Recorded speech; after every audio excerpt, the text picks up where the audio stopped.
കുട്ടികളുടെ കൈകളിലേക്ക് കളിപ്പാട്ടങ്ങൾ നൽകുന്ന അതേ ലാഘവത്തോടുകൂടിയാണ് ഇന്ന് പല രക്ഷിതാക്കളും തങ്ങളുടെ മൊബൈൽ ഫോണുകൾ കുട്ടികൾക്ക് കളിക്കാനായി നൽകുന്നത്.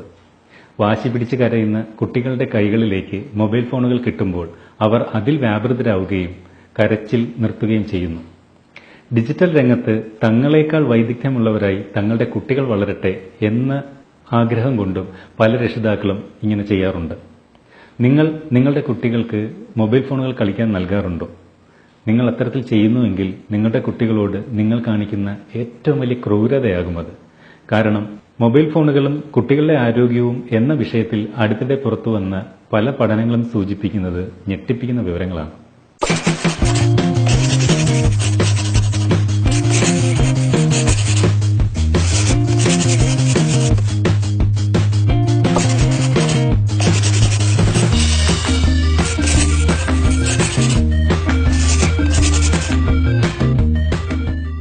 കുട്ടികളുടെ കണ്ണുകൾ വളർച്ചാഘട്ടത്തിൽ അഥവാ ഡെവലപ്പിംഗ് സ്റ്റേജിൽ ആയതിനാൽ ഫോണുകളുടെ ഡിസ്പ്ലേയിൽ നിന്നും വരുന്ന അപകടകരമായ പ്രകാശത്തെ ചെറുക്കാനാവില്ല. ഇത് കണ്ണിന്റെ റെറ്റിനയെ ബാധിക്കുകയും പ്രായാധിക്യത്താൽ വരുന്ന കാഴ്ചക്കുറവ് പോലെയുള്ള നേത്ര രോഗങ്ങൾ വളരെ നേരത്തെ വരാനും ഇടയാക്കും. ഇന്ന് കാണുന്ന മിക്ക ഫോണുകളിലും ബ്രൈറ്റ്നറും കളർഫുള്ളുമായതുമായ ഡിസ്പ്ലേ ലഭിക്കാനായി ഉപയോഗിച്ചിരിക്കുന്നത് LED എന്നറിയപ്പെടുന്ന ലൈറ്റ് എമിറ്റിംഗ് ഡയോഡുകളാണ്. എന്നാൽ ഇവ കണ്ണിന് ഹാനികരമായ നീല നിറത്തെ കൂടുതൽ പുറപ്പെടുവിക്കുന്നു. ഫോണുകളും ടാബ്ലറ്റുകളും കണ്ണിനോട് വളരെ അടുത്തു പിടിച്ചു നോക്കുന്നതിനാൽ അവ സൃഷ്ടിക്കുന്ന ആഘാതവും ചെറുതല്ല. എന്നാൽ TV കാണുന്ന സമയത്ത് നാം അല്പം ദൂരെ മാറിയിരിക്കുന്നതിനാൽ അവയിൽ നിന്നും ഉണ്ടാകുന്ന ആരോഗ്യ പ്രശ്നങ്ങൾ ഫോണുകളേക്കാൾ താരതമ്യേന കുറവായിരിക്കും. എന്നിരുന്നാലും അവയും പൂർണ്ണ സുരക്ഷിതമെന്ന് പറയാനാവില്ല.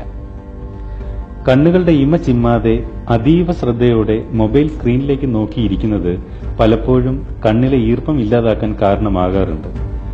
ദീർഘനേരം സ്ക്രീനിലേക്ക് നോക്കിയിരിക്കുന്നത് ഒഴിവാക്കണം. കഴിഞ്ഞ കുറച്ചു വർഷങ്ങളായി കണ്ണിനുണ്ടാകുന്ന അസുഖങ്ങളെ തുടർന്ന് ചികിത്സ തേടിയെത്തുന്ന കുട്ടികളുടെ എണ്ണം വർദ്ധിച്ചിട്ടുണ്ട് എന്ന് നേത്രരോഗ ചികിത്സാ രംഗത്തെ വിദഗ്ധ ഡോക്ടർമാരും സാക്ഷ്യപ്പെടുത്തുന്നുണ്ട്.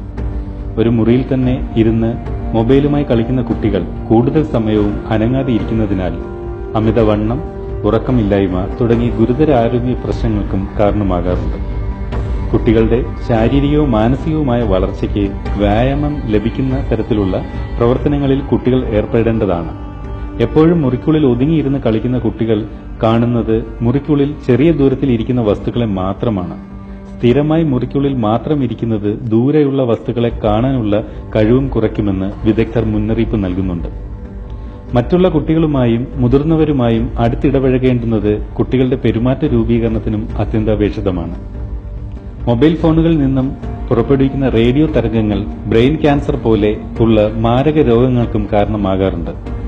മുതിർന്നവരെ അപേക്ഷിച്ച് കുട്ടികളുടെ തലയുടെ വലിപ്പക്കുറവും തലയോട്ടിയുടെ കട്ടിക്കുറവും ഇത്തരം റേഡിയോ തരംഗങ്ങൾ കൂടുതൽ പ്രശ്നം സൃഷ്ടിക്കാൻ ഇടയാക്കും. എന്തൊക്കെയാണ് ഇതിനായി നാം എടുത്തിരിക്കേണ്ട മുൻകരുതലുകൾ? 2 വയസ്സിൽ താഴെയുള്ള കുട്ടികൾക്ക് ഒരു കാരണവശാലും ഇത്തരം ഉപകരണങ്ങൾ നൽകരുത്. മൊബൈലുകൾ എപ്പോഴും നിശ്ചിത അകലത്തിൽ പിടിക്കുക. കഴുത്ത് കുമ്പിട്ടിരുന്ന് മൊബൈൽ ഒരു കാരണവശാലും നോക്കരുത്. ഇരുട്ടുമുറികൾക്കുള്ളിൽ സ്മാർട്ട് ഫോൺ ഉപയോഗിക്കാതെ ഇരിക്കുക. മൊബൈലിന്റെ ബ്രൈറ്റ്നസ് കണ്ണിന് ആയാസകരമാകാത്ത തരത്തിൽ കുറച്ചു വയ്ക്കാൻ ശ്രമിക്കുക. മൊബൈൽ ഉപയോഗിക്കേണ്ടി വരുന്ന അവസരങ്ങളിൽ കൂടെ ഇമ ചിമ്മാനും ഇടവേളകളിൽ സ്ക്രീനിൽ നിന്നും മാറി ദൂരെ നോക്കാനും കുട്ടികൾക്ക് നിർദ്ദേശം നൽകണം. 18 വയസ്സുവരെ വർഷാവർഷം കണ്ണുകൾ പരിശോധിച്ച് കുഴപ്പങ്ങളൊന്നുമില്ലെന്ന് ഉറപ്പുവരുത്തേണ്ടതാണ്. ഈ വീഡിയോ നിങ്ങൾക്ക് വേണമെങ്കിൽ നിഷ്കരണം തള്ളിക്കളയാം. എനിക്കോ നിങ്ങൾക്കോ യാതൊന്നും സംഭവിക്കില്ല. എന്നാൽ വാട്സപ്പിലൂടെയോ ഫേസ്ബുക്കിലൂടെയോ ഈ വീഡിയോ നിങ്ങളുടെ സുഹൃത്തുക്കൾക്ക് ഷെയർ ചെയ്ത് കൊടുക്കുകയും ചെയ്യാം. അങ്ങനെ ചെയ്താൽ ആരോഗ്യമുള്ള ഒരു യുവതലമുറയെ സൃഷ്ടിക്കുന്നതിൽ നിങ്ങളും പങ്കാളിയാവുകയാണ്. ഇനി തീരുമാനം നിങ്ങളുടേത് മാത്രമാണ്.